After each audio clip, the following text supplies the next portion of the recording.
C'est Monique Loum, manager junior en administration des affaires. Nous irons à la rencontre de Madame Salomba Diène, directrice générale de Biocène, à qui nous décernerons le trophée de la femme entrepreneur. Alors, je m'appelle Salomba Diène, j'ai 34 ans. Alors, après mes études, j'ai fait des études en développement économique et management des projets internationaux, donc 4 ans à la Sorbonne et 1 an de spécialisation. J'ai décidé de revenir au Sénégal pour apporter ma maigre contribution vraiment au développement de mon pays. Donc j'ai d'abord intégré la structure familiale qui était gérée avec ma sœur et ma mère vraiment sur un aspect purement cosmétique.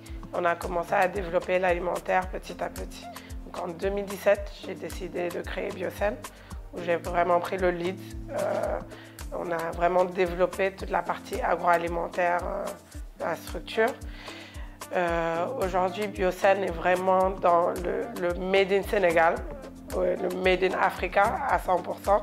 Donc sur des produits céréaliers à base de mil, sur du fonio, des produits secs que j'appelle super fruits ou super plantes, comme le moringa, le baobab, le fonio. Et la mission de Biocène, vraiment, c'est de montrer au monde entier que l'Afrique est capable de faire des produits de qualité.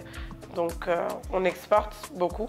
On est sur du 20-80, donc 80% à l'export et 20% sur le marché local. Et les pays d'exportation, ça sera l'Europe en général, la France, la Hollande, les États-Unis, le Canada, et on vend même au Japon. Si vous avez bien entendu mon discours, je n'ai pas cette formation de base en agronomie. Mais quelque part, dans un coin de ma tête, je me suis toujours dit que l'agriculture, c'est l'avenir en fait. On peut, tous les secteurs au monde peuvent être en arrêt ou en suspens, sauf la nourriture. Voilà. S'il y a une guerre, les gens se nourrissent. Tout ce qu'il peut y avoir au monde, on est obligé de se nourrir. Et au Sénégal, particulièrement, je vois vraiment ce potentiel-là. On parle souvent d'autosuffisance alimentaire. Moi, je dis retournons vers nos racines. Le Sénégal a beaucoup de problèmes au niveau de la santé, c'est parce qu'on mange très mal.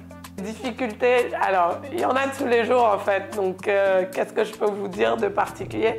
La vie d'un entrepreneur, c'est ça. Je dis souvent à mes collaborateurs, écoutez, je suis chef d'entreprise aujourd'hui, certes, peut-être que j'aurais fermé cette structure-là, je serais allée travailler pour une entreprise X, Y ou Z, j'aurais eu un salaire plus convenable que ça.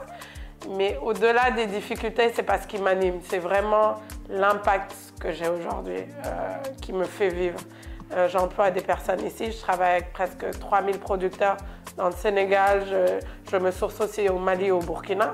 Donc c'est aussi maigre que cela puisse paraître, je nourris des familles en fait, qui me donnent leurs produits, je forme des gens, voilà, c'est vraiment ce qui me fait plaisir. Mais les difficultés, c'est tellement tous les jours.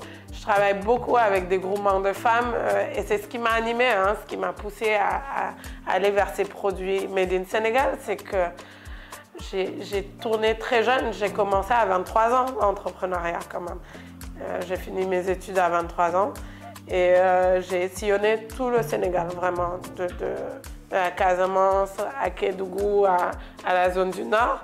Et souvent, les dames que je rencontrais me disaient qu'elles avaient des problèmes d'écoulement de leurs produits. Et c'est pas normal. Donc, je dis à tous les Sénégalais de retourner vers la base, c'est ce qui est bon, c'est ce qui est sain. Et si tout un chacun y met du sien, si tout un chacun consomme local un tant soit peu, ben, ça va participer au développement du pays. Je ne vais pas dire que je ne suis pas très médiatisée, mais je suis un peu dans mon coin à faire ce que je fais. Donc c'était une bonne surprise en tout cas et je vous en remercie déjà. Et je pense que c'est une très belle initiative de travailler sur les différents secteurs qui sont au cœur de l'économie locale. Je vous ai entendu parler tout à l'heure de tourisme, d'agriculture, de BTP. On est en plein dedans et j'ai fait des études, encore une fois, de développement économique et le secteur privé est un maillon incontournable au développement d'un pays, incontournable. Et je pense que vous avez compris ça. Et et c'est juste formidable.